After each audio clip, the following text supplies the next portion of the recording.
What up, what up, what up, y'all? This is the premiere. The day is here. The Big Game Hunters Entertainment Music Podcast.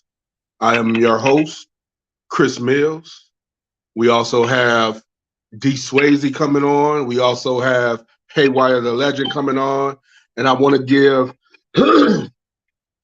a shout out to Bandana, who's supposed to be on, but won't be on today because he had a family emergency. But we're gonna keep this party rolling because this is the debut, this is the premiere.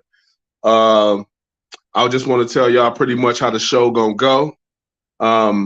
Pretty much today's show, we're gonna talk about ourselves as individuals, artists, and all of that. We're gonna give you two segments that we're gonna do. We're not gonna actually do the segments, but we're just gonna give you the intro, outros, and the intros. But we're gonna do the love brief segment for sure.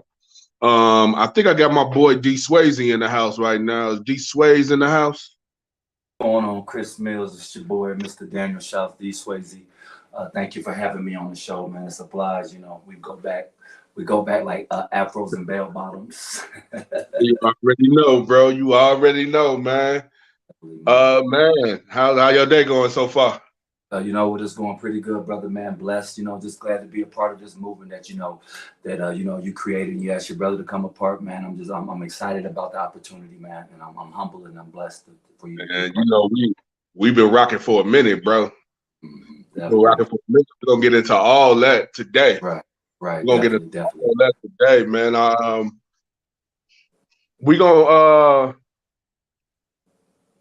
I think I got our other host. Yeah, definitely, bro. Definitely. Well, first and foremost, good evening, everybody. How y'all doing today? It is I, the fella that you love to ain't Haywire Da Legend. What up, man? Welcome to the BGHE Muzick. With that big A-Town down hat on, bro. I see you. Shout out to the south side, east side, west side, and north side. You know what I'm saying? Straight like that. Hey. Always. Well, I'm gonna give everybody a little insight about us.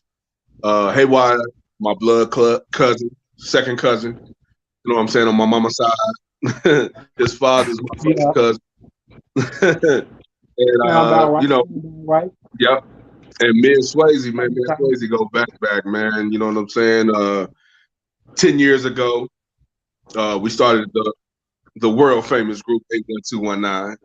You know what I'm saying? 81219 is basically the area code to Terre Haute, 219, the area code to Gary, Indiana. You know what I'm saying? Haywire, Gary, Indiana. That's why I got on this. We rep that Indiana. You see how it is. Hey, man, you remember these ways. Yeah. Hey, 10 years, the 10-year anniversary just passed, bro. This last month. Yes, sir. That 10-year anniversary of our first mixtape, actually, Concepts from Reality. But we're gonna get into that in a little while, man. Haywire, man. Haywire. Yes, sir. Man. Yes, sir, man. Let me do this first for you, man. Let's get into we're gonna get into a little snippet of one of your songs that you got called Strive, man. We're gonna play that Strive for you real quick. Okay. Hold on. The stride, bro. We stride one day. Hey, are we striding on them, man? What's happening? Absolutely. See, the motivation of Strive came from, you know, certain things that go on that give you that drive to just want to keep pushing forward under any circumstance. You see what I'm saying? Sometimes it's an energy that you yourself can't even explain where it comes from. And it's like an energy builder. Because in life, you're going to need time, space, and energy. You see what I'm saying? And what you do with that builds the characteristics of what you put out there into the world. So I hope everybody enjoys it. You know what I'm saying? It's used as a motivational tool more than anything, because we all need a little inspiration here and there, you know what I'm saying? So came up with the concept. Right. Yeah, man. So what made you actually come up with the song Strive? actually? Well, Personally. You say personally, you say? You personally, how did you come up with that concept for Strive? Hey man, when you hit that bottom and you trying to figure out a way to come about, it's unexplainable where that type of energy comes from. You know, because Right. when you down and about, you're supposed to be feeling all depressed and feeling like there's no way out, that you can't make it or anything, and just being a whole negative type of vibe. But when you transfer that energy into something that's useful, because sometimes we don't know where that energy comes from, we just put it out. So it's basically my back was against the wall type situation. I was in that type of mode. I was in that type of aspect, and I needed some kind of motivation, you know. Right. And it just kept eating at my system. So a friend of mine dropped an instrumental. Shout out to King Black out 702. You know what I mean? He sent over a beat, and from the beginning of it just spoke motivation to me. You know, Right. it just spoke something of positive to put out there. So I just rolled with it. So basically, Strive, man, I remember when you first let me hear it. And I was like, this what you on, look, cuz? I was like, this is what you on right here? So let's get into how you started in the music industry. Oh man. Well, humble beginnings, I can tell you first and foremost. It didn't actually come overnight.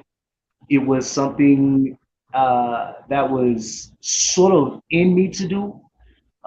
Shout out to Big Royal. He was always the musical influential one in the household. He started young, and that carried over to when I was born. And in 03, I decided to test my waters to see if I was able to become a wordsmith or artist, as you put it. So I ran into a producer, long live Vinny Solomon, you know what I'm saying? He was the first one who actually took the initiative to believe in my craft, to believe that I had the potential to be something that I myself didn't know that I had. From there, I just started working and perfecting on my craft because it's something that is one that's dear to me, and it's something that you cannot play with. So I started taking it seriously. Now, don't get me wrong, there was a lot of downfalls of the situation or whatnot, losing motivation to want to do it and everything. But when it's something that's in you and not on you, it's a whole different situation because it gives you the chance to stretch out the dynamics of who you think you are into who you can believe who you are. Right. That's most definitely correct, bro. You know what I'm saying? That's why we call you the light on this show. You know what I'm saying? On hey, this man, a little bit, man. Just a little bit. Light bulb. Right. So, do you remember your first rap name? My first rap name? Wow. I can't even, to be honest. It was always an energy type situation to me. So I was diagnosed with ADHD and I didn't know how to use all this energy that was in me. You know what I'm saying? Like I was like bouncing everywhere. You know what I'm saying? It was energetic. So one day, Haywire just came to just spark up my head. And at that moment, I just ran with the name. You see what I'm saying? Because I put my personality and how I am to Voltage. Right. So I just stuck with it. You know what I'm saying? Now the legend didn't come until process was due. You see what I'm saying? Right. You know, At the beginning, it was just haywire, man. You know what I'm saying? And me and Vincent Solomon, we worked on a mixtape back in the day. It was supposed to be called The Wonderful World of Haywire. And my father, he still has most of the tracks to this day.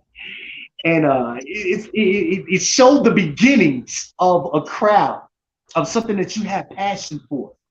It showed it by listening to it. Sometimes I amaze myself at how far I've come as far as being a wordsmith, because it was interesting to see what kind of concepts I can come up with, these different types of sounds that were being thrown in. My whole thing was I was challenged to be different. You know what I'm saying? The imagery may look the same, but the tone is not the same. I challenged myself to be different. And that was something I took pride in. So regardless if I was the face of an influential mainstream artist or whatnot, which I didn't gravitate to very much because I was so influenced into what I was building. Right. No doubt. So, yeah. Okay.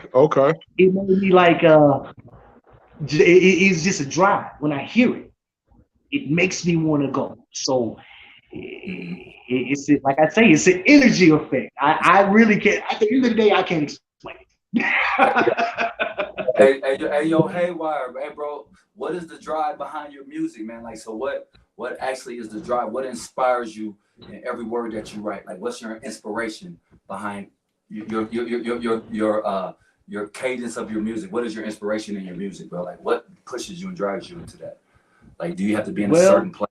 Like, do you freely just write your music without get into a deep thought of meditation, or do you just write off the head, So well, sometimes I just write out what I feel, what's going on the inside.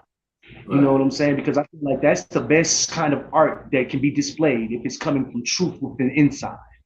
So as far as trying to, be relatable and be to a point where everybody can understand the concepts of what I'm, speaking on, I try not to exceed outside fantasy, but I try to stick to a point to where as though you can relate to certain circumstances that you yourself may have fallen into. To be a gimmick and to, let's say, follow the leader, that's not something that I myself wanted to, put out there, because it's already a lot of people that want to be chiefs and not enough Indians. So when I write, sometimes it just hits me. Sometimes I may just be in my own world. I might be at work and I might just think of a line and I might just quickly put it in my phone, because when you think of the bars, especially when you're putting together a story, it usually you lose it. You got to rewind back in your head like, dang, what is this I just said? And you putting energy into it. It's not something that's going to come right then and there. So let's say, inspirations, they just basically come from what I feel on the inside. At that moment, when I feel like it's time to give it my all, therefore I go. Yeah, that's pretty much how we all do, man. Go ahead, Swayze. You got something else for him? No, I just was saying, Voltage. I respect that. So, how old were you when you first started doing music?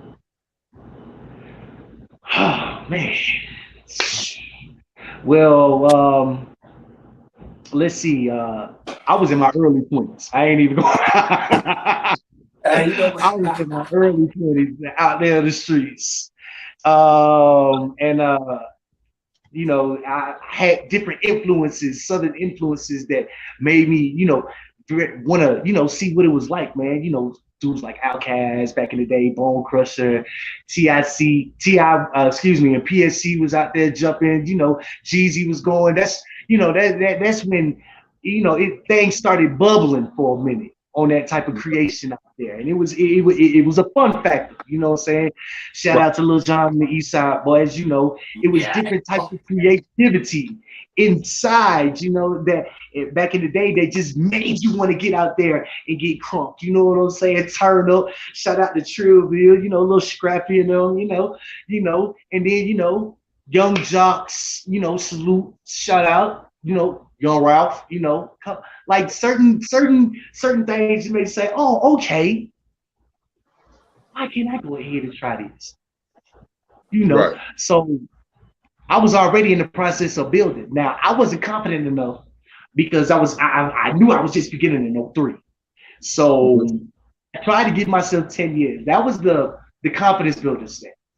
That was a part where I had no choice but to challenge myself if I was going to be able to, set myself aside amongst other artists who are already out there in the industry.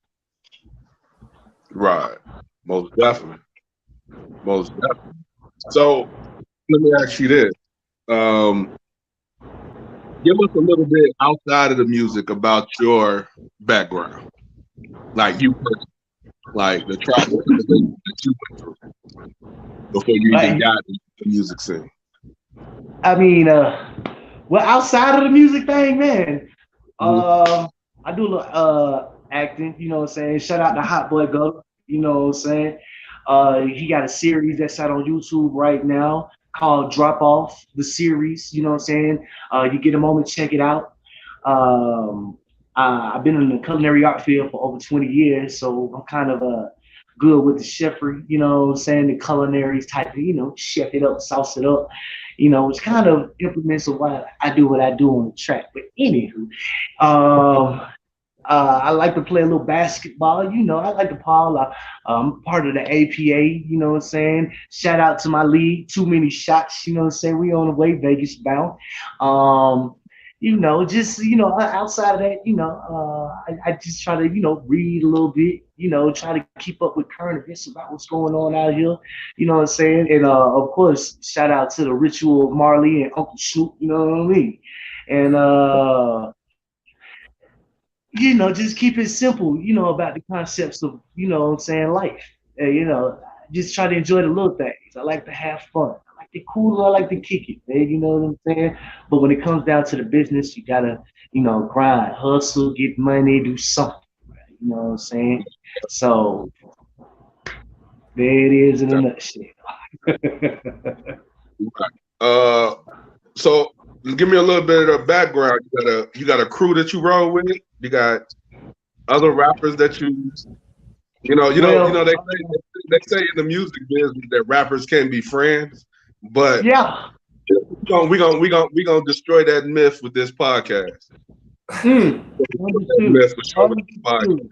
Understood. So in the course of my humble beginnings in 2010, I just came back from the 513. Shout out to Cincinnati, you know what I'm saying? And I moved to the east side where I ran across this individual who was from Michigan. He was from Detroit, and he goes by the name of Bernard. And shout out to OG Bernard. You know what I'm saying? My humble beginnings from the home. He really, really is somebody I respect as far as an artist because he has true definition of showmanship. And we kind of learned and leaned and, formed our style with each other. So him and shout out to Young Pro Live. Yes, we formed together the infamous FYF, Fly Young Fellas. You know what I'm saying? It was us three. We was dropping hits. Our vibe and our melting of work was phenomenal, in my opinion. It was it was a lesson because it gave me a chance to see how other artists have different styles about themselves, and the collaboration of all of us just working together. We was dropping hits. Now, also around that time, we had a fire producer from Florida, man, named Chevy, man. Shout out to the homie Mr. Pitts, man. You know what I'm saying? He understands how the format, you know, said he knew how to blend all of our sounds together. You know what I'm saying? And trust me, it's a lot of producers from then until now that I actually, you know what I'm saying, want to rock with and continue to rock with because, in my opinion, they were the future. You know what I'm Right. saying, of the different sound that I was looking for, man. You know what I'm saying, and we rocked out for a minute. We made some hits. We got down on certain club tracks. You know, we gained a little traction, just a little bit. You know. So that's kind of how, you know, it really started. I really started feeling like I was doing something with it. Let's just say 7 years down the line. Right. Yeah, man. Like I said, I know all about it, but we introducing you to the world right now. You know what I'm saying? Yes, sir. I know this is the last question I have for you before we go to Swayze next. I know you mentioned a bunch of A-Town rappers when you were talking about how you got motivated and all that. Do you have any other artists that you looked up to or that inspired your music outside of the ATL artists? I mean, I know the Of course, absolutely. Come on, man. Music is universal, baby. I know. You've been in the what? 88? You gotta grab inspiration for different reasons. You know what I'm saying? You gotta grab, you know what I'm saying? You know, shout out to the East Coast, man. You know, absolutely, man. Sedgwick Avenue is the birthplace, man. And if you don't understand that factor, man, you don't understand hip hop, man. You know what I'm saying? If you don't know about Cool Herc, man, if you don't know about that beginning process of why we get out here and spit these bars and why we get out here and try to make sure that you understand the story that is being visually brought to you by word of mouth, then you don't understand music, sir. This ain't just something to play with, man. So you got to understand the Big Daddy Kanes and the Beastie Boys, and you got to understand everything from up down to the Dipsets to the Rock Nations, even way back then to the Kurt Blow Fabulous. Like everything started from them, man, and then it just migrated, man. Love to the West Coast, man. Love to the West Coast all day long, bro. Everybody from Q to Pop, bro. You know what I'm saying? Even the Midwest got some terrorists out there that be spitting fire flame in Bone and Twister, bro. You got to pay homage to your forefathers, man.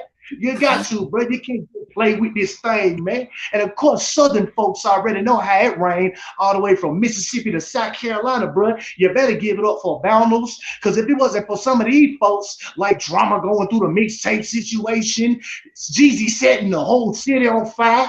If it wasn't for that situation, bro, you got to give love to the ABN boys, Trey and Zero, man. You got to give that Long Live Butler, man. You know what I'm talking about? Certain things that you got to understand about this situation called music, bro. It's not just about where you're at, bro. It's about what you know about this thing, man. What T.I. said that? What you know about it?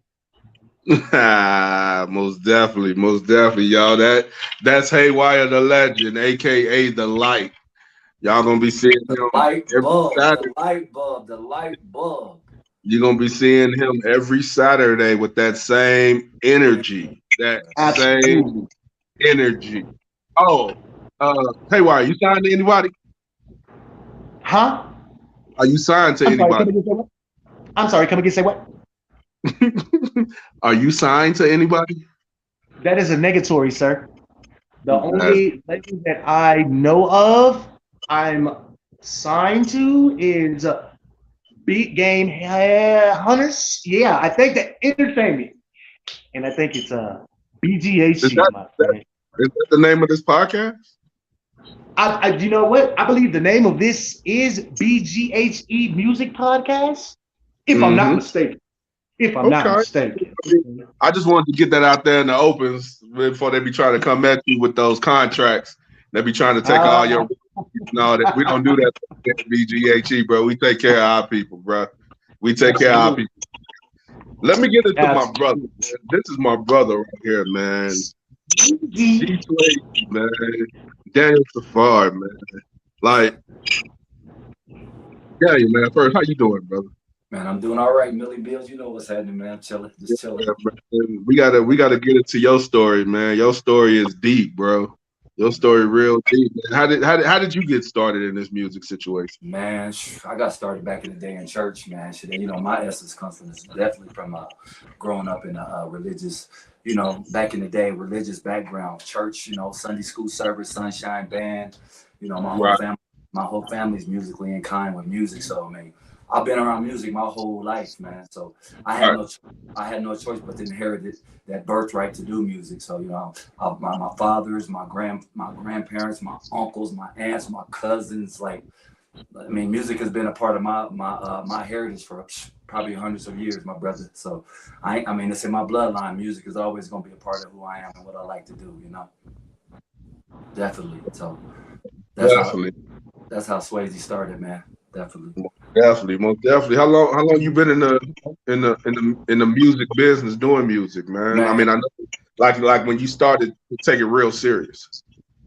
Man, I've been doing music seriously for over 20 years, man. I took it real serious. Like I said, first it was just me. I would play with my dad. My dad had like a live band, so I started it in Lincoln, Nebraska with a live band. I think the band was called Boss Philly. You know what I'm saying? It was a Boss Philly band.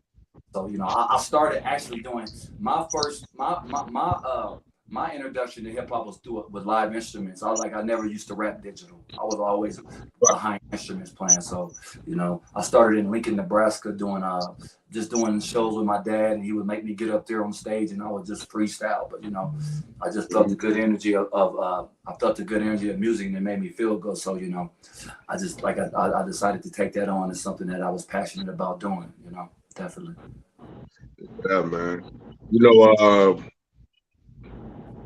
Terre Haute, Indiana, Lincoln, Nebraska, Detroit, Michigan, pretty much Phoenix too. We're gonna give Phoenix their props. Right. But I'm talking about in the younger ages, the adolescent ages. In those cities, what was your goal for yourself from the impact of those three cities that was instilled in you? What were your goals to get out to the world to talk about those cities? But my goal was like I always wanted to do music as news. I wanted to share the world's view through my interpretation through music. So my goal was to always be to spread the word of what people really didn't know, what was going on in society. So you know, I considered myself an anchor man of hip hop, the anchor man. Where I would, you know what I'm saying? I would go and I would just watch things that were going on in the world, and I would have insight with people, and I would just look and I would pay attention to what was all going on around me, and I wanted to put that in metaphorical terms in order to give the world a bigger view of things of life. You know what I'm saying? Because sometimes our people they don't really know what's going on. Like a lot of people don't like look at the news, and some people can't actually no harm meant, but some people they're of comprehension of reading. It wasn't up to par as some other people. So I always wanted to be the voice of my people. I wanted to be the voice, you know, of the people, definitely. I was just about to, you know what I'm saying, you know, input on that. Like you know, Sway, your sound, your sound is very unique and it's very subtle, but it's impactful. Like, where do you find that type of inspiration to be able to connect to certain people? Because if some people were to listen to you, they would take you as a neo soul artist. You see what I'm saying? But you have the capabilities of standing on your own as a hip hop artist and deliver such like, bro, like as far as inspiration and motivation, like you're one of my tops, bro. I put you in that top. Hey, look, let me you come at a level that reminds me of a common situation, but it's more mindful. So I get lost just a little bit, you know. So try to expound on that type of situation. Well, man, definitely with my music, like I can't write. I'm a type of writer that I don't write just random songs. Like it may take me a year to write one song. Like I can't just write just to write. Like, I have to be moved into writing. Like, and my writing comes into seasons. So it may take me usually around August, September, October. after the whole 6 to 7 months of what's been transpiring in my life and in the world, I get into this spiritual cleansing of where I feel like I need to release. So and it comes back into where I have to get deep into myself. Like I have to get into a place of conscious understanding of everything that's going on around me. So I have to fall off into a place, like in order to get into that place of music. Like I could sit there and meditate on one song, and it may take me 1 month just to write one song, just to get to the first lyric. I can't, you know, my process is a lot different than most. So like I said, you know, it's just like in the birthing of an elephant. An elephant takes longer to birth because of the message is bigger. So just like my music, it takes longer to come out because I got some big shit to say to people. You know what I'm saying? I'm saying a lot. Absolutely. So the birthing of my music is in correspond to the birthing of an elephant. It takes longer because the blessing of the music is bigger than actual what is transpired to be an understanding of most people can, you know, the dialect of having. Yeah. Understood. Hey, one thing we're not gonna do on here is ever call Swayze a neo soul artist. He is. Hey, look, man. Hey, bro, look. Hey, I'm trying to sing. Hey, I'm a neo soul. I'm gonna sing some neo. Right, like, Hey, nigga, I can say, nigga, I got bar. I can say. Hey, man, look, you gotta get, but see, like he gives touches of it, bro, and it is brilliant, bro. It's brilliant, bro, because he it's like he mixes it up, bro, and it's like he finds his own zen of the situation. And when you find your zen, that's a different type of level right there. That's zen, but we're not gonna get onto that. We'll probably get that to later on in the episode, but we ain't gonna talk about the zen right now. But see, that's something that a lot of people can't tap into. And it's a lot of perseverance in your part to actually come as a unique artist as you are yourself, bro. Like I give you them props, bro. You know what I'm saying? I give you flowers when they do, bro, because there's no hatred inside when it comes to this music and versatility, bro. You know what I'm saying? Even if you were to do a country song, which I believe you can. I got a country song I never dropped. You know, so it kind of, you know, blends in with your madness, bro. I'm gonna be honest, I can't touch words of wisdom. Like I give you that. You see what I'm saying? Because you come off of not only real game personal experiences you've been through, bro, but you mold that into a pain of beauty, bro, and you put it there. Right, man, and you know, and like I was saying, man, like just to get into it, it actually heals me. Like through my music, I find conscious truth in myself. Like so, I do it. It's therapeutical in my discovering of who I am in myself. So, like, it's a lot into what I say and what I do. Like you know, what I'm saying, I am tooting my own whistle. You know what I'm saying, but I thrive on not trying to be like everyone else. You know. And like I said, music. I'm not a rapper. I'm an artist because I do music as an art form. You know, I don't follow no trend. I'm not a trend. I don't go with no trends, and I'll probably never change my style up because I have an original. My style I feel is an original, authentic style of who I truly am as a human being. Definitely. The substance that you bring to your craft, bro. Like I said, I can't wait for the world to tap in, bro. I can't wait, bro, because the substance is something that's much needed nowadays, bro. You know what I'm saying? With all of this negativity that we going on, bro. So I can't wait for people, you know, out there to actually get in tune to what it is. It's just because I believe that you're gonna open up a lot of hearts by some of the influential things that you say, my brother, straight up like that. Thank you, my brother. Thank you. Yeah, no, real. We about to get deep real quick, Swayze. Who are some of the people that like really motivated you and pushed you to get into this thing that really like take it seriously? You know what I'm saying? I know about your cousin and all that. Elaborate on that a little bit about your cousin and his motivation for you while he was here, and then how the motivation kept going after his passing also. Yeah. Oh yeah, definitely. You know, definitely my cousin Roy, man. Roy Ware, he's like one of the first influences of rappers. Like he influenced me like daily. Like, you know what I'm saying? He was a rapper too. So, you know what I'm saying? We started a group called in the beginning we were called New Hope, you know, New Hope, which was me, my cousin Corduroy, Roy Ware, Stevie Shouts, Lawrence Allen, We had a few more members, you know. So from that point on, you know, those days, they inspired me. And then what really peaked me out was what really tapped me into really wanting to be an artist was my Aunt Carmen Shaw. She had came out to Lincoln, Nebraska one time, and she had did a showcase out there. She had a rap showcase out there with like some artists, like I think it was King Jihad, Booyah, and some other artists. And I seen the camaraderie in all of them, how they were so much in unity, and I was like, man.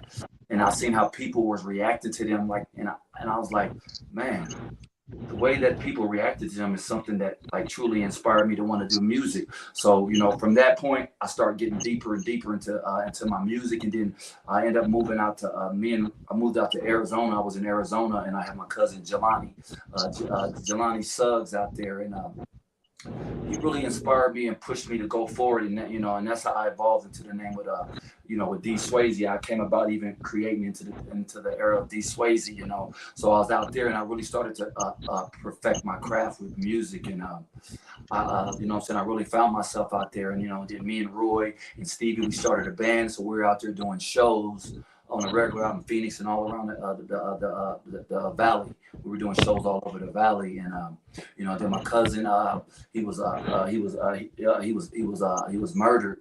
Roy was murdered, you know what I'm saying, a couple weeks after one of our last shows. He was murdered, you know, and when he murdered, it like I'm saying, it set me back a while. It set me back, you know. But one day I had a vision to say, man, get back into what you're doing for your cousin, and I came up with the name Roy, which was loyal to Roy, but I just flipped it up to Royalty. So it was the loyalty.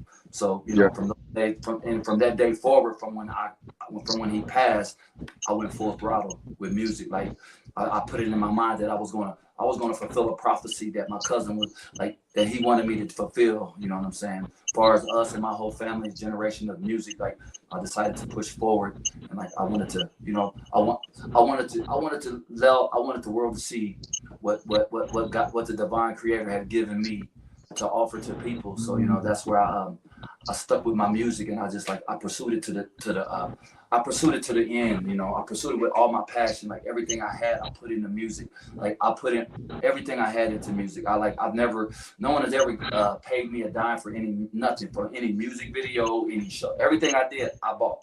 Nobody, you know what I'm saying, Mills, besides, you know, what we went through, but no, I paved the way for myself with the help of God through my music, and the passion of my cousin passing, that fired me up. That fired me, and I'm still going. That was 12 years ago, you know. I'm still fired up in different ways. Like I may not be rapping every day, but I'm doing philanthropy. I'm back home. I'm helping my people. I'm still doing the same thing, but I'm not doing it through music. I'm doing it through expression of speaking, you know, and creating, helping to make a change, brother. Amen. Sir, that sounds like you're striving. That sounds like you're striving. Okay. Definitely. At the end of the day, that's all that sounds like.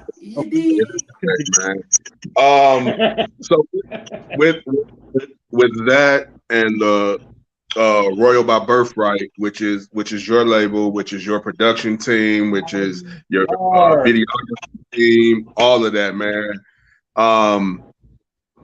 Where is the state of that right now as we stand here in 2022? I know you still pushing it. I know the answer to the question, but I want the world to know, like, how are you pushing RBBR right now? Well, you know, it's still going. Like I said, I do video production, I do all type of things, but I'm more pushing it now into integrating in with giving back home, like to my hometown, like I'm saying, in Terre Haute, like I'm saying. So I actually took Royal by Birthright, and I still do it, but I'm it's more evolved into, you know, with the Terre Haute Day things and all the other things that I'm doing now. I'm more evolved into that. But Royal by Birthright is always gonna be like production. I actually got a show like next week out here in Denver. I got a show that's coming up on July 7th. So, you know, I'm always going to be doing music. That's always going to be a part of me. But like I said, I'm just tapping into different spectrums of who I truly am, as far as what Royal by Birthright means to a whole collective of society. You know what I'm saying? Because it's deeper than just a world. It's deeper than just a music thing. It's really about a birthright that we all have as humans, as our sovereignty as human beings, man. So I want us to all realize that we all are kings. We have a birthright of royalty. Every single one of them.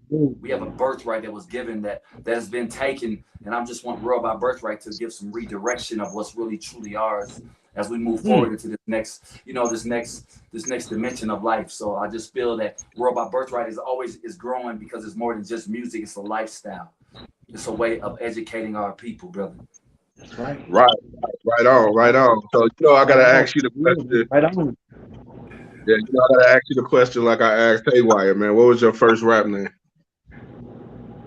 Okay, well, my first rap name was. This is some funny things because when I first was trying to find myself, I had went to Terre Haute, and my Aunt Carmen, my Aunt Carmen was like, she was working with me on the studio. I was doing an album called Revelations, The Last Days, but I couldn't figure out a rap name. So then my Aunt Carmen was like, you should call yourself Delicious. Delish. Wow.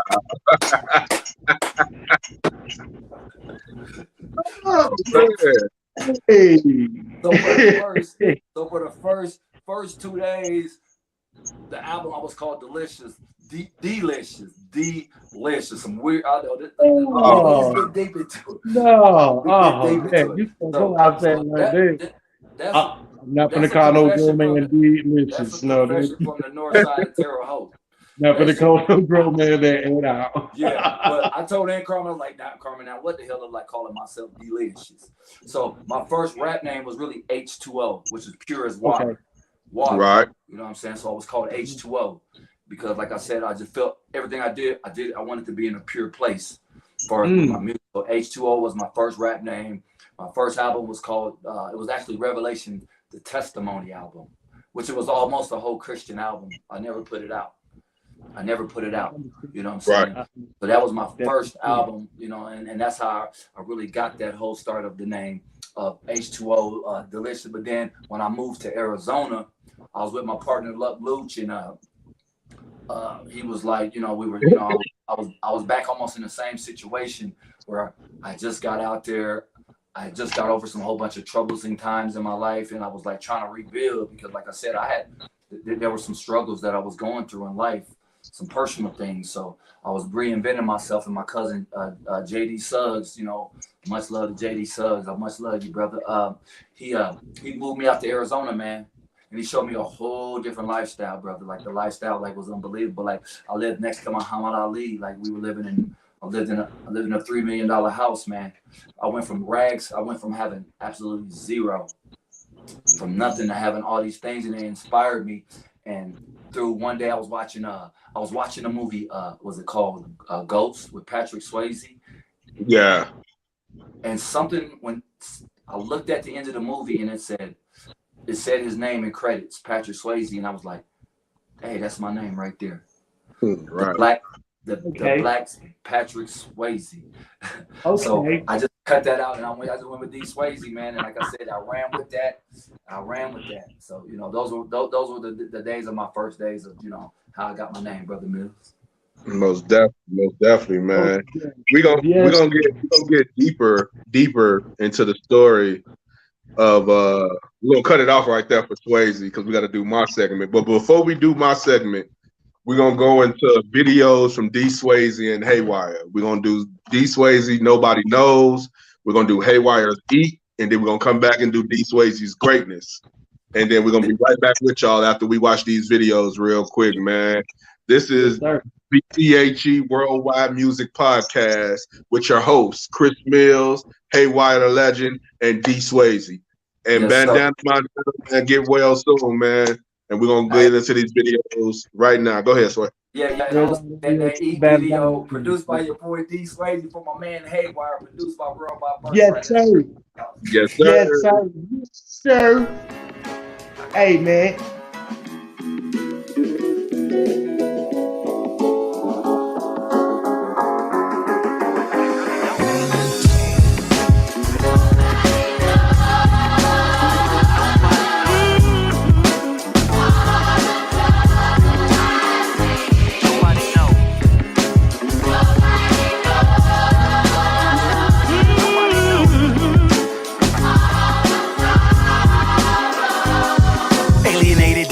Savages stirring the pot, sovereignty to a lie. Cultural Tonal transition distinguish human from animals. Language transmission, musical composition of my commission. Incarcerate us, yeah, they wanna keep us isolated, wanna keep us off our feet to send us to global elite. Black power, that's every hour. Spiritual economics, we dropping bombs, that's atomic. Making them crackers vomit, advocate that revolution. Mentally, they institute us, execute us, then seclude us like gods. Their Judas, their reality conflicts out of bound with our jurisdiction, which in turn just causes confusion.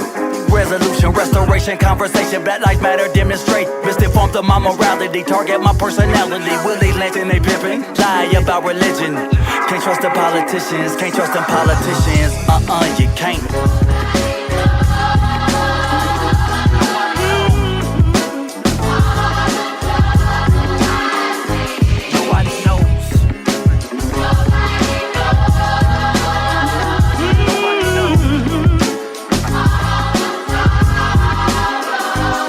Follow no reprobated mind. We living in the last days. My spiritual detox, my walk unorthodox.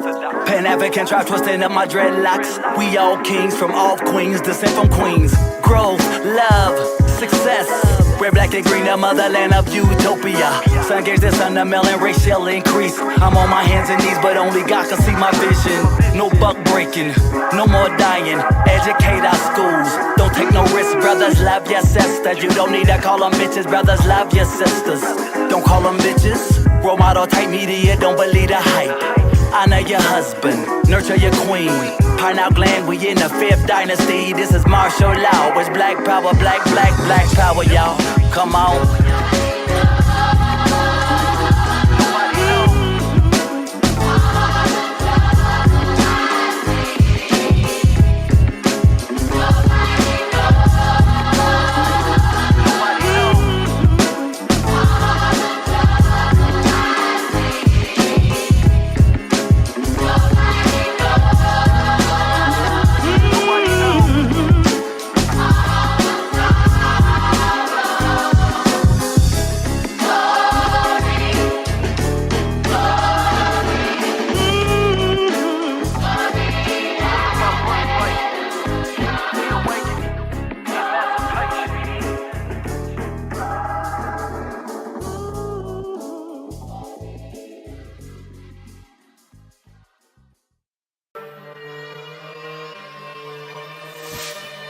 Objective in life is to eat young man. Can't be famished in these streets. Life is sour, but it's sweet. It's up to you on how you feast. But me, I got it. Fat boy, rub your belly. I'm ready. Hustle grind till the dinner bell ringing. I got it. Can't be famished in these streets. Life is sour, but it's sweet. It's up to you on how you feast. But me, I got it. Fat boy, rub your belly. I'm ready. Hustle grind till the dinner bell ringing. I got it. Stomach touching my back. I'm hungry. That feeling that you get when you not seeing no money. It's ugly. Just to get a morsel, I scorch you. Straight up out the cage. Please don't feed this animal. I'm starving them. Yeah, I'm on a hunt, but what's my options? The 014, I sold dope on the west side with a big boy. Car flip, had to put it down cause it really wasn't going for it. Place your orders, I was shit. Back and forth from the kitchen. Pots and pans, I'm whipping. End of the day, I'm winning. Count it up, I'm eating. Back and forth from the kitchen. Pots and pans, I'm whipping. End of the day, I'm winning. Count it up, I'm eating. I got it. Can't be famished in these streets. I'm just sour, but it's sweet. It's something you want and you feast. But me, I got it. Fat boy, rub your belly. I'm ready. Hustle grind till the dinner bell ringing. I got it. Can't be famished in these streets. Like it's sour, but it's sweet. Something you want how you feast. But me, I got it. Fat boy, rub your belly. I'm ready. Hustle grind till the dinner bell ringing. I gotta be greedy. I'ma pass the place like Sicily. I need that blue cheese, celery, expeditiously. If you bout being the glutton, then you can't eat with me. We out of school, still ain't learned. You can't eat for free. Chef it up in more ways than one. Stuck to the recipe. They ask, but I use for seasoning cause the flavor's so amazing. Made her my entree. Dessert had the flambe. That pork, served all that one way. Okay, came from, couldn't believe this butter to that parquet. Wrist work like saute. Saucepan, I don't play. Leave bologna with the homies instead of steaks with the face run up the tag. What's on? Bring extra plates real fast. I got it. Carry famished in these streets. Life is sour, but it's sweet. It's up to you on how you feast. But me, I got it. Fat boy, rub your belly. I'm ready. Hustle grind to the dinner bell ringing. Man, I got it. Carry famished in these streets. Life is sour, but it's sweet. It's up to you on how you feast. I got it. Fat boy, rub your belly. I'm ready. Hustle grind to the dinner bell ringing.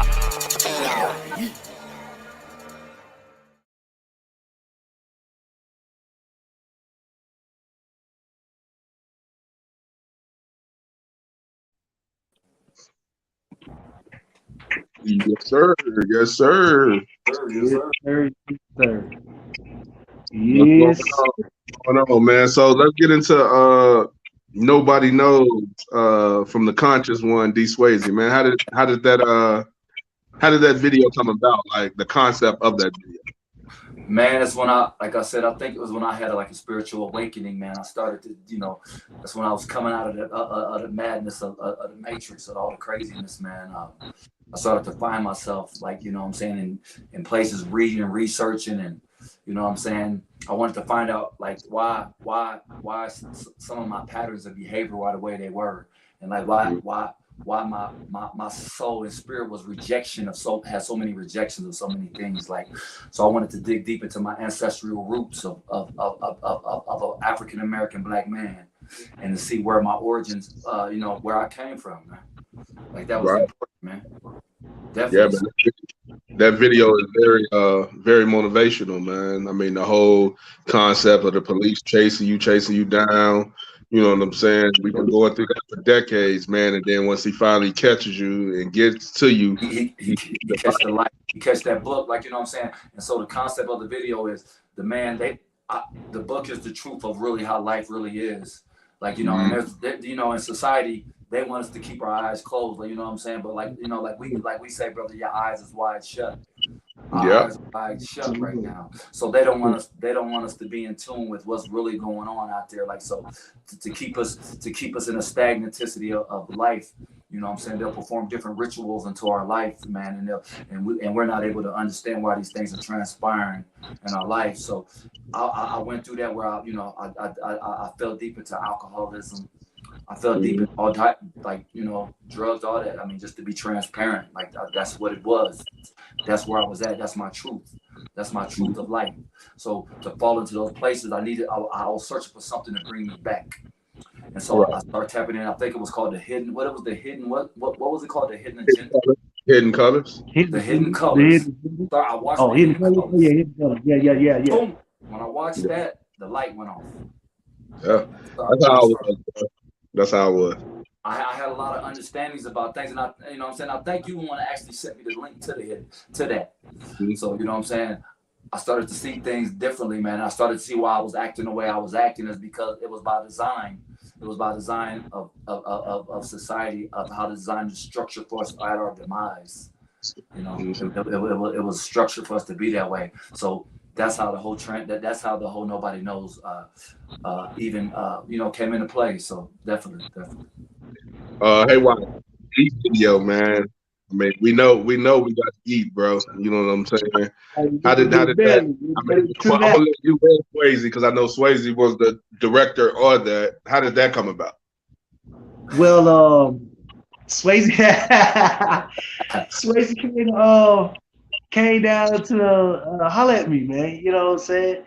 He heard I was in town, and he just had this energy about him where he wanted to work. You know what I'm saying? So we sitting down politicking, and like he was itching, so he asked me like, "What you got? You got something you want to shoot?" And for a moment, I looked at it and I was like, yeah. So Eat was an on the spot video. Yeah. It wasn't like, yo, we're gonna do it this day. Y'all just met up and like no. I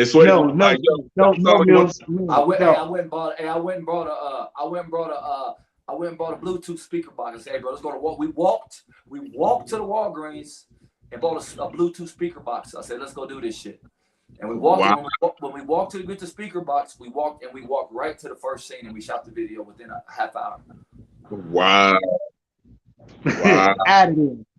So Now, hey, look, that part I didn't know. like he inspired me, man. You know what I'm saying? Because at the time, I needed that kind of uplift. You know what I'm saying? Because I was kind of, wanting. I myself was even itching to put something on visual content. You know what I mean? So I had to think. So we started surfacing through my playlist. My little catalog, and just little catalog. But I started letting them listen to songs. You know what I'm saying? And there were a few potential ones, you know what I'm saying, that he liked, but somewhat each stood out there. You see what I'm saying? So he started feeling it, and when he started doing this, when he what I'm saying, he started building like that. He's starting to feel something. He's one of those visual content creators where like he captures the essence of what it is that you're trying to speak. And that's why I appreciate his, input on the visual as we were putting it together. It didn't take as long as expected, but I listened to his direction because there was a certain visual that he was, wanted to go about. There was a certain vision and he brought it out. You know what I'm saying? Especially if you listen to the title of the song. You know what I mean? The song itself already speaks to you. Mm-hmm. The floor is yours, man. Talk right. Well, we've done a lot of talking about ourselves, and some. I know, right? We done talk our heads about us. Let's get into the meat and potatoes of this thing, man. Get into the meat and potatoes. Brother Criz Milz, one of like I said, one of my true rap partners, but also a true friend of mine, man. Like, a brother of mine, and definitely when it comes to music, then you don't usually see brothers stick together in music groups for long periods of time. So without further ado, we want to talk about my brother, the entrepreneur, the philanthropist, the man, the myth, the legend, the GOAT, the glue of the Big Game Hunters Entertainment label, the 81219, my comrade, my brother from another. My cousin. Your cousin, my brother, Mr. Criz Milz. Yeah. Hey man, that's crazy. I think I'm gonna have you do all the intros for everybody, bro. Hey, look, you like Nori with the intros, man. I like that. Hey, man. That's what I'm talking about. That's how you bring somebody in. Like Will Smith told Mark Lawrence, that's how you drive. That's how you bring somebody in. That's how you bring somebody in. That's how you bring them in. Steve Harvey said, that's how you bring them in. Right. Definitely. So Milz, man, won't you just tell us, how did you start with your whole vision of, with the Big Game Hunters? You work with so many artists from Gary to Las Vegas. Like, just tell us, man, what started your whole processing of this whole, on your journey of hip hop, my brother? Man, my journey started in Gary, Indiana, bro. 4th grade, to be honest, bro. With my, I call them my cousins, man, but we known each other pretty much all our lives, man. I used to go to Beveridge Elementary School. Myself, Toriano Tattoo Wilburn, Dono, T1 Wilburn, my guy Luther, my guy Dorico. We wanted to be NWA so bad, man. You know what I'm saying? So we started a group called the Deaf Boys back in the day. This was back in like 80, I want to say like 87. Yeah, about 87, man. Started a group called the Deaf Boys. And well, before we even started the Deaf Boys, we were NWA, man. So Tattoo was Eazy-E. T1 was MC Ren. Luther was Dr. Dre. T1 was, not T1, Dorico was DJ Yella, and I was Ice Cube in the group. You know what I'm saying? So that's why Cube is my favorite rapper of all time, man. I've been following Cube since a youngin'. LL Cool J is the one that really like introduced me to hip hop, but Ice Cube is the one that made me want to take hip hop seriously. So we started that, back back then my name was Sir Rocky T. You know what I'm saying? And we recorded our first song called "We Are the Deaf Boys" on the boombox, on the double cassette boombox, bro. I'll never forget it. And from there on, man, I just got better at it. You know what I'm saying? The older I got, the better I got. Went from Deaf Boys to who did we have? I went from Deaf Boys to the BCGs, but before the BCGs, I was in a singing group called Fellas in Action, man, with me, Marcel, my guy Lonnie, and my little cousin Jake, man. And we had a singing group, man. It was somebody else in the group. I can't remember who it was. It was 5 of us, man. We were like New Edition, man. So I mean, hip hop, real hip hop and R&B, man, was our forte, man. You know, but then my voice started changing. I started getting a deep, raspy voice, and I couldn't hit those notes the way I used to hit those notes, man. So I started digging more into hip hop. That's how the BTGs got started, man. Basement Click Gangsters. That's how that got started. With myself, Cell G, J Sum, Point Ash, and it was us, man. You know what I'm saying? Right there on 27th and Monroe, man, in the basement, man. And we just used to crank out hits, man. Crank out hits, man. And that's when my name was DMV the Jackal. Right. DMV the Jackal. Yeah, I remember that. The diabolical miscellaneous Vita Lane, man. That's what it stood for, man. And you know, I just kept moving forward from that, man. You know what I'm saying? And I didn't have many names, man. 2212, yeah, the bald head nut. Cut my hair off because I used to think I was Gordon. Right. Now, Mr. Milz, now, Mr. CEO, now as I, listen to your style and see the journey that you done been on, there's been a lot of influences, you know what I'm saying, that gravitate to your style as well. Like you just mentioned, you have a lot of influences from the West Coast. But being from the Midwest, like what certain Midwest artists drive you to the style that you have? Because you know how to flip it and twist it, sir. And you sound if I were to say psychodrama, somebody that fits your lane. You know what I'm saying? So try to expound kind of like how does that play into your West Coast feel? How do you blend the two sides together to be able to create your sound that's totally unique?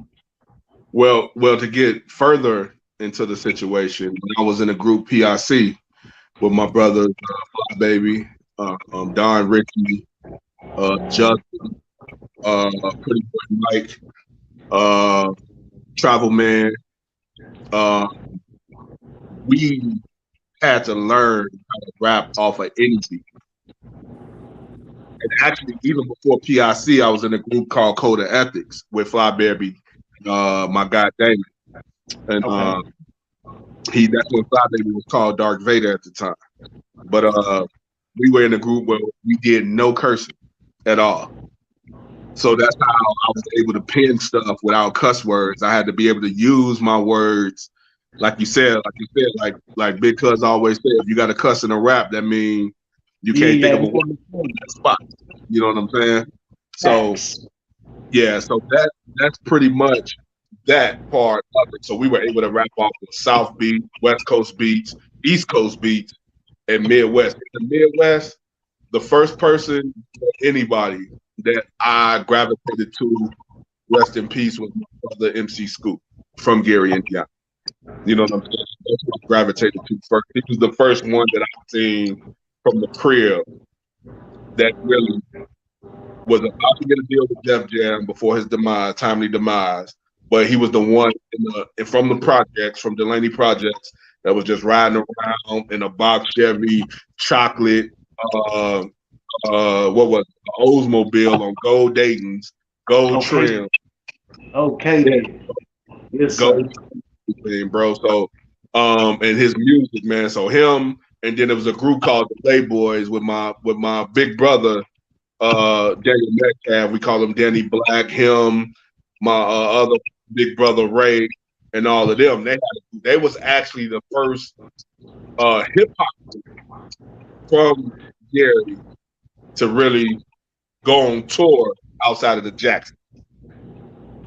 This is like the mid late 80s. You know what I'm saying? And then, you know, he took me under his wing. Greg Gray took me under his wing. Mike Tech took me under his wing. And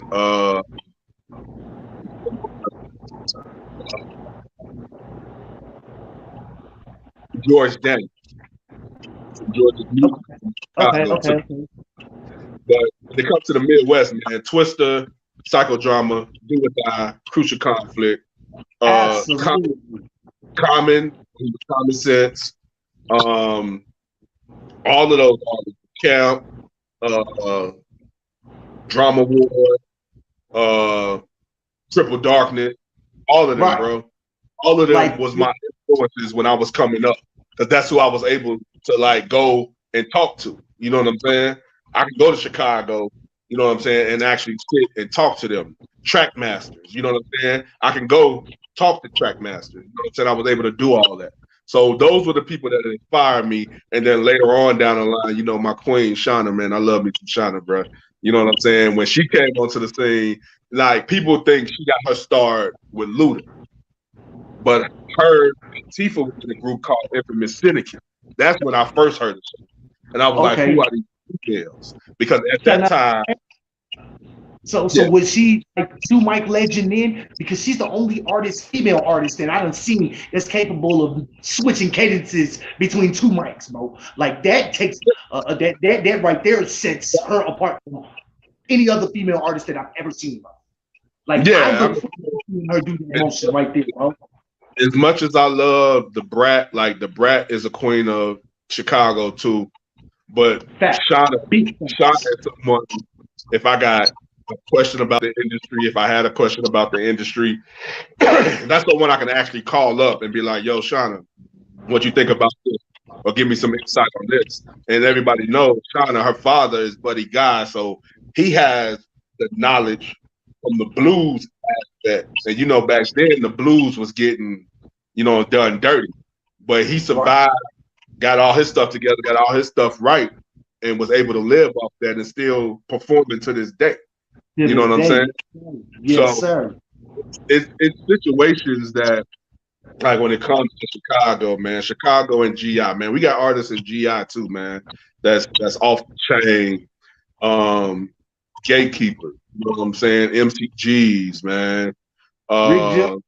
Rick Gill, Grind Family, all of them, bro. Yeah. You know, up into the early 2000s with Finger Roll and Outside and Freddie Gibbs and all of them, bro. You know what I'm saying? And that was my motivation, man. You know what I'm saying? My motivation was, back then, didn't nobody sound alike. Everyone had their own style. Everybody could collab with each other, and we were able to get music off, man. You know what I'm saying? One of my big inspirations that kept me going was my cousin Moochie, man. He was like, bro, you tight, bro. He's like, man, don't give up on this shit, bro. I don't care what happened. He's like, I don't care if you get in your 50s, bro. Still, if you still got it, put it out there, bro. You know what I'm saying? So, you know, that really kept me going and kept me pushing, especially in the G, man. Absolutely, because you need it. Definitely. Hey, so Millie Mills, is there anything?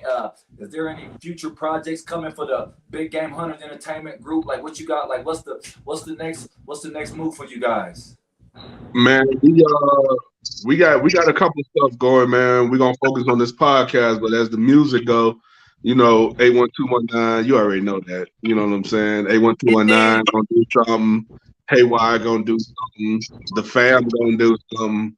You know what I'm saying? We got artists all day. You know what I'm saying? From my cousin Hollywood, Spider Life, the R&B sensation. You know what I'm saying? Hazel B, the R&B sensation. Ash Lowe from Chicago. You know what I'm saying? She got her thing popping. You know what I'm saying? I'm looking to collab with everybody, man. So we're gonna most definitely keep it popping. But as of right now, man, it's focused on Big Game Hunters Entertainment Worldwide Music Podcast, man. That's the focus, and the fam, bro. You know what I'm saying? Getting the EP for the fam going, man. You know what I'm saying? That's what we on right now. That's exactly what we on. Yeah, Right. No, definitely, man. And one last question, man. Where do you find your inspiration for your music at, man? Like, where does your inspiration come? Because there's a lot of rappers out here that rap and talk about a whole bunch of shit, man, and they're not doing not 1% of what they're doing. And I'm very, like I said, I'm very critical on this, like, word content. So where do you draw that from in your music and everything? Every last thing y'all bring. Like, you know, where do you draw your inspiration from, my brother? My writing style is different, man. Like, with me, when I hit the instrumental, a video starts playing in my head. Every song I've ever written has a video to it that hasn't been produced yet. That's how I come about with my songs. You know what I'm saying? So when it comes to like inspiration, it depends on how I'm feeling that day. I can be on some bullshit. I could be on some inspirational shit. I could be on some love shit. I could be on some fuck you shit. I can be on all that, bro. You know what I'm saying? It all depends on how I'm feeling that day. You know what I'm saying? Okay. What I always tell rappers is you don't want to be on my bad side. Right. I destroy people. That's what I do. That's what I do. You know what I'm saying? I'm humble with it, but I destroy people. You know what I'm saying? But I mean, you know, Swayze, you know, I like to do more inspirational stuff now. You know what I'm saying? Because like what you're doing the whole day, which we're gonna get into before we get off of this, because we gotta shed light on that more than what we did. Stuff like that, stuff I want to do back at the G, stuff I want to do here in Las Vegas. You know what I'm saying? I want to inspire our people to show that that we are doing music, but we can do more than just do music. So that's pretty much what it comes from. It just depends on how I'm feeling that day. Right. Well, that's love, definitely, man. We appreciate that insight, brother. Absolutely, man.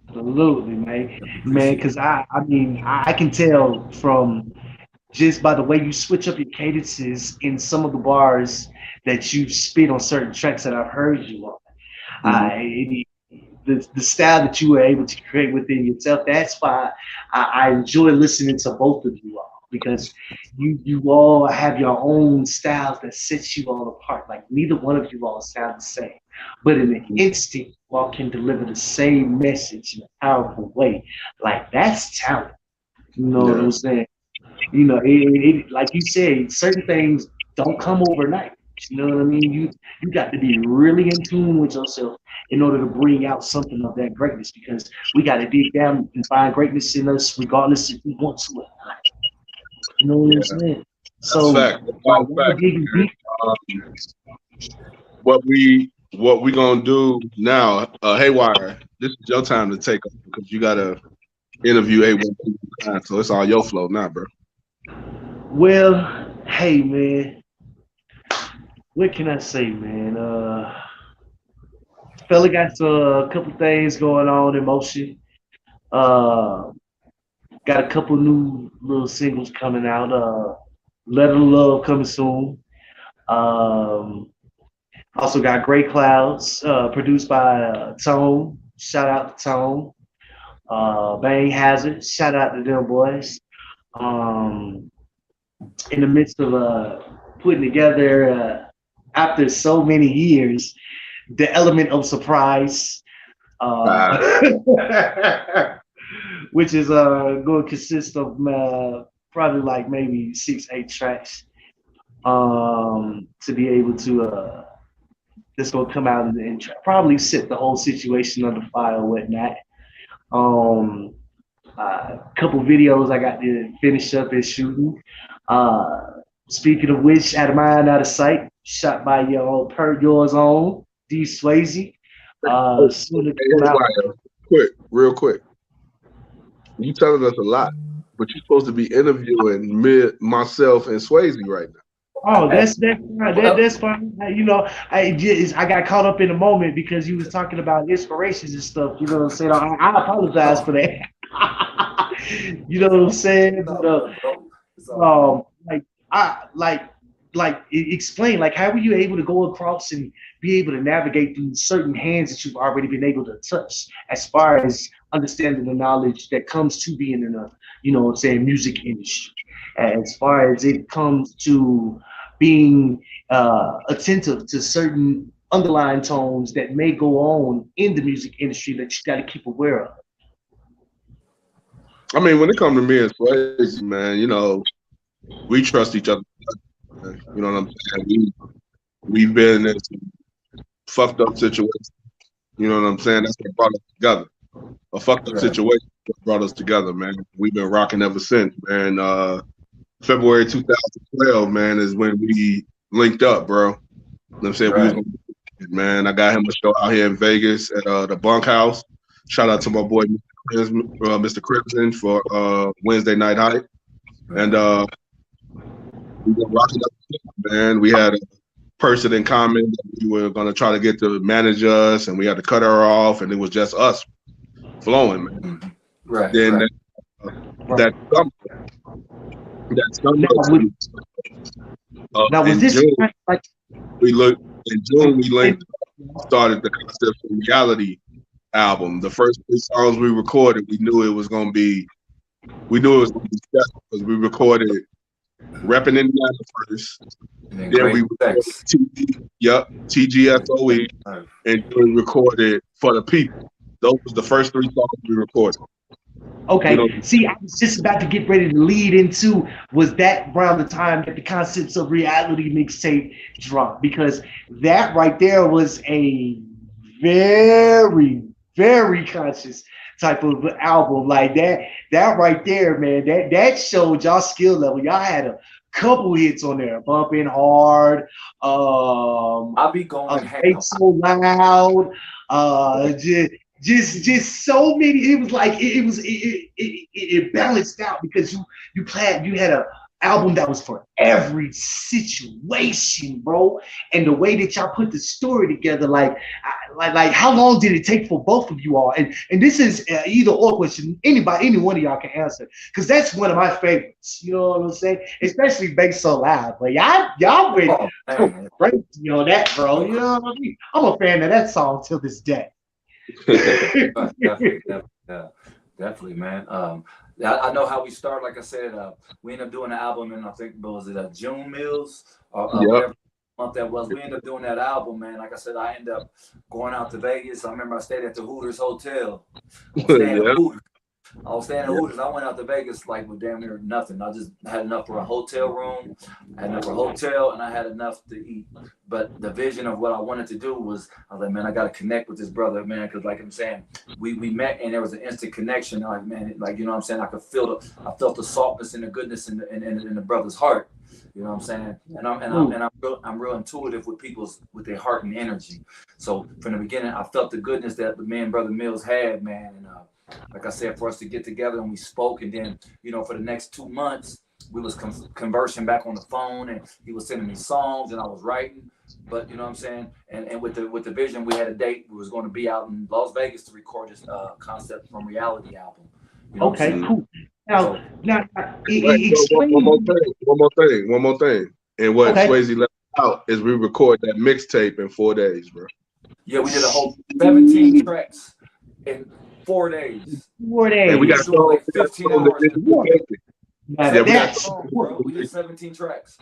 Memorized 17 songs in 2 months, and we was in the studio for 15 hours a day, and it was hot with no air conditioning in that motherfucker. No air conditioning. We was in a garage. But it was inside of a like studio where you can walk outside in the pool right there. So if you was too hot, you can go jump in the pool. But we was out there sweating, boy. Shout out to the boy YA. Yeah, shout out to YA. So like,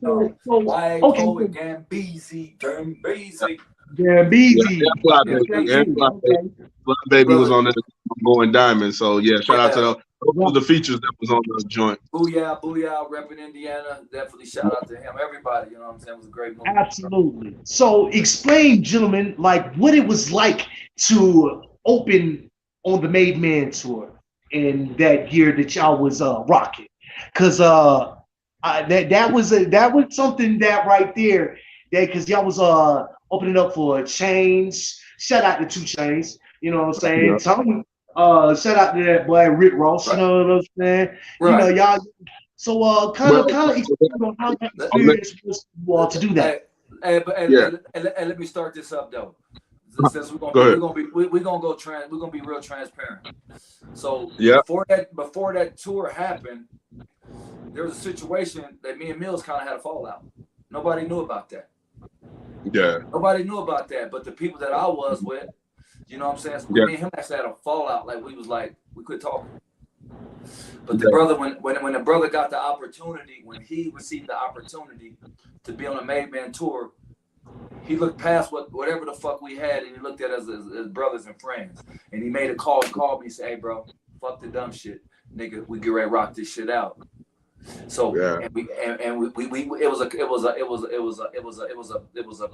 was a peaceful moment right there. Instantly, we went past that, and we went right back into our music. We did no problems and amping, and like we've never had a mishap ever again. We had that one mishap.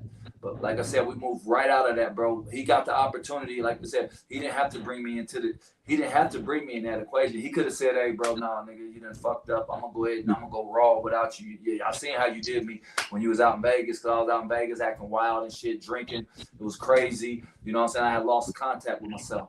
So, well, I mean, but you know, that whole situation was because the conversation wasn't. We just stopped talking. The conversation wasn't had.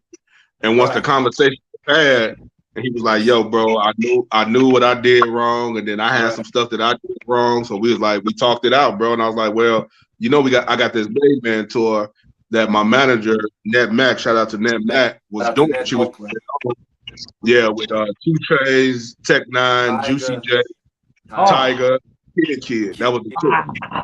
Yeah, we was at the Sprint Center, Kansas City, Missouri. At the Sprint Center. It's now called the T-Mobile Center, but it was called the Sprint Center back then, that held 17,000 people. You know what I'm saying? So she was like, "Mills, I got a spot for you on the tour." I was like, "Well," and this was before me and Swayze even got back cool. I was like, "Well, it ain't me," because I didn't really have no solo song. But I had solo songs, but I didn't really have a lot, because the solo songs I had at that particular time was for this guy named Playboy. That was his name. Oh, you talking about boy that did Bow Wow Jr. Yeah, that's what I'm talking about. What was his name, man? His name was Playboy. Playboy. Wow. No.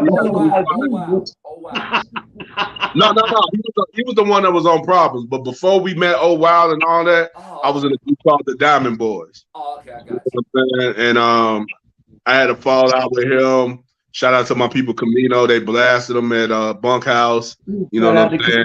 And put it out there, the whole situation out there. And that's how that stopped and ended right there. You know what I'm saying? That's how me and Swayze got cool. But yeah, man, we just talked it out, man, and it presented itself to us with the tour. You know what I'm saying? And we jumped on it, bro. You know what I'm saying? And it was a good situation for both of us, man. The connections that we connected. And the good thing about this tour, which is so legendary, is that we were on the show at the Sprint Center for Tech Nine, who is from Kansas City, Missouri, first time performing. He's never performed in a Sprint Center. And we was a part of the show that made that happen. But that's dopeness. Dopeness. Because, like I said, man, that venture, y'all been connected for a while as a powerhouse group, in my opinion. You know, certain songs, when y'all two collab, man, it's something official, bro. It really is. And that whole, you know what I'm saying, time where y'all were, you know what I'm saying, making moves and trying to establish y'all 81219 brotherhood that y'all built so solid, man, just to hear that type of motivation, bro, you know what I'm saying, and to overcome, you know, all of that pettiness and the obstacles to understand the bigger picture at the way, that's the formula of success right there, bro. Because it wouldn't work if y'all didn't forgive each other from in here, man. So that's big salute and kudos to both of y'all to wanting to see something excel past where it's standing, right? You see what I'm saying? A lot of people don't have that type of drive in them, bro. They get into a little mishap or something petty, and boom, the whole group breaks. Like that's it. Yeah. I mean, we realized that, you know, if it ain't something a conversation can't fix, you know what I'm saying?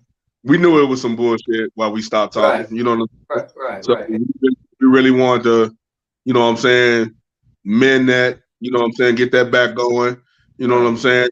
And the connection that we had through the music was great. You know what I'm saying? So we wanted to keep that going, man. You know what I'm saying? And like he said, man, that no problems was on probably like what 5 other mixtape playlists. Yeah, 2. I think we made the Machiavelli Riders mixtape. Yeah, from GI to Freeway, the Freeway Walk mixtape. Yeah. We did the boot count with Amp and Head Problems. And then we were on another. And No Problems was on another mixtape. I can't remember the other. I know it was 5 of them. But right now, man, y'all can go to that Piff. Y'all can go to that Piff, and the Concepts from Reality mixtape is on there, man.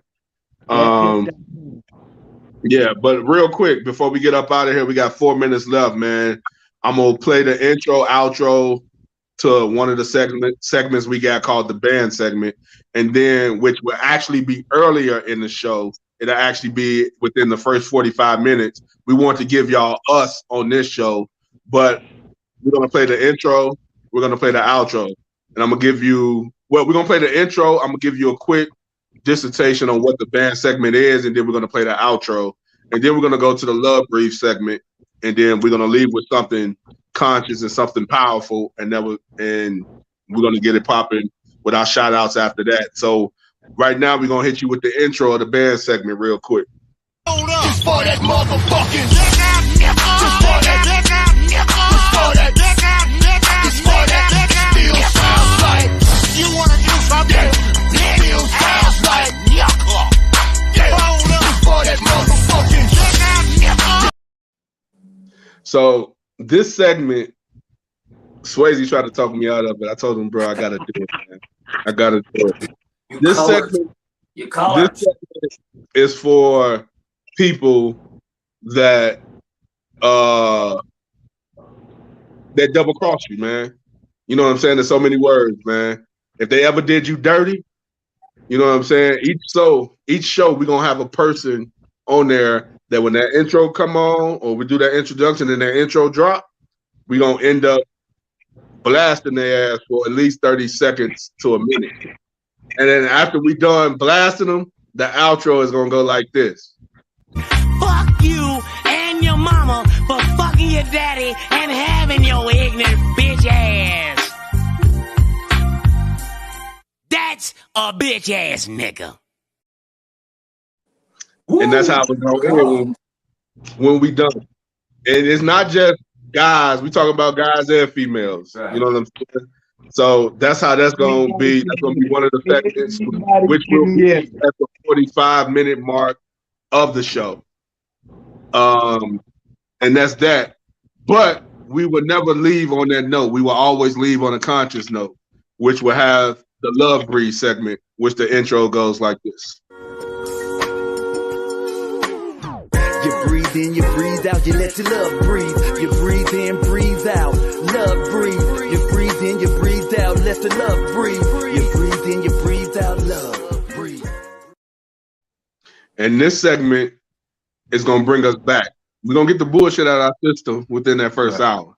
But that last 30 minutes, we're gonna bring it back and come with something that is more conscious and leave on a consciousness. We don't want to leave on no BS. But we got to talk about it. We got to talk about the BS. We got to get the BS. Your airways. You got to clear the airways. You got to clear it out. But we're going to bring you back. We're going to bring you back in with the Love Breed segment. And right now in the Love Breed segment, I'm going to let Swayze take us out with something good. We're going to go a little bit over. We're supposed to be done at the 30-minute mark. We're going to go a little bit over. There you go. Okay. Go ahead. I'll give them, like I said, in the Love Breed segment, like we will be consistent of just talking about different energy frequencies, like solfeggio frequencies of music, you know, because music frequencies actually are the beginning of healing of time that were taught back in East Indian meditational processes and Christianity, actually. So the Love Briefs, some of the Love Brief segments will be about meditation and different solfeggio frequencies. And the first one we're going to tap into will be like a 528 megahertz frequency, which is the reconstruction of DNA, of love, of conscious understanding, you know. So that's be something that we'll be tapping into, because like you say, music is a beacon of light for everyone. So, you know, in the beginning, it was all created to heal people. It was all began to heal. So the frequencies of solfeggios are all about healing of the body. So we'll be tapping in more with you about that each and every week. And we'll also be having some conflict resolution from the bitch ass nigga segments that we will give correct perception and understanding to each and every one of you guys. So y'all stay tuned to that. And we'll see you next week with that Love Brief segment, the bitch ass nigga, and with the whole fam. Bam, you dig? Holla. Yeah, man. So we at the 30 mark, man. We did an hour and 30 easy, y'all. I want to get everybody a chance to give their shout outs before they get up out of here, man. So Haywire, you first, my brother. Man. Well, shoot, man. First and foremost, man, shout out to all my folks, man. All my folks down there in the ATL, man, you know what I'm saying? South side stand up, east side stand up, west side stand up, man. Shout out to my pops, Big Royal. Shout out to my little sister, Jessica, JD. Shout out to my nieces and my nephews, man. Shout out to family first, you know what I'm talking about? OG Burner down to Don J. Izzle, you know what I'm talking about? Shout out to the boy Kilzel, Saint, the whole family first entity, you know what I'm talking about? Shout out to everybody that rock with the kid, man, you know what I'm saying? That rock with the kid campaign. I humbly appreciate you all tuning in, man. Shout out to the whole Smith family. I love every last one of y'all. That ain't gonna never change, man. Shout out to the fam. Shout out to BGHE Worldwide Music Podcast, man. You know what I'm talking about? I'm talking about, shout out, y'all get ready, man. It's gonna be something very connected, man. You know what I'm talking about? And if I forgot to mention the name, man, y'all already know it ain't nothing but love for you, man. Until next week, man, I'll holler at y'all later. Y'all know what I'm talking about? It's your boy. It is I, the fella you love to hate, Haywire Da Legend. Swayze, the floor yours, my brother. Oh man, definitely. First, I gotta give a straight shout out to the Divine Creator for giving me another day. That's my first shout out. Gotta give a shout out to my family. You know I'm rocking with Terre Haute, Indiana. That's everything to me, man. That's everything. All my family and friends, Dante Whizzle, my mom, my dad, man, everybody, man, my children, Mills for having me, man. I just, like I said, I thank the universe for conspiring for us all to be here today, man. So without further ado, I'm done, y'all. Hey, love to everyone. Love, peace, happiness, Hotep, Namaste, Matt. You dig? Yeah. And me, man, I want to give a shout out to my brother, you know what I'm saying, and Haywire, you know what I'm saying, D-Swayze, you know what I'm saying, still shout out to Bandana, even though he wasn't able to make it, you know what I'm saying. I want to give it out to the producer of this, man, Greg Gray, the DopelivenTV Network, man, coming soon, which all on that platform. I want to thank everybody that commented. You know what I'm saying? I want to thank Moby for the visuals. I want to thank, I want to thank Moochie for commenting. I want to thank, Victor. I want to thank Sean Lee. You know what I'm saying? I want to thank Miss Sanders. I want to thank Dante Brick. You know what I'm saying? I want to thank everybody, Tree, everybody that tuned in, man. I can't name all of you. You know what I'm saying? At least I just want to thank everybody for tuning in for our first show, man. And we'll be back next week. Next week, though, it'll be an hour late. So it'll be at 4 p.m. Pacific Standard Time. It'll be at 5 p.m. Mountain Standard Time. And it'll be at 6 p.m. Central Standard Time, man. And, I just want to thank everybody for the comments and for everything, man. Next week, we're going to come back. We're going to give y'all another great show. Digging in deeper, man. I think we're gonna talk a little bit about the music business next week, man, and give y'all some gems and some insight on that. And I guess, man, Criz Milz, D-Swayze, Haywire, man. Next week. Until next week, man. We out of this piece.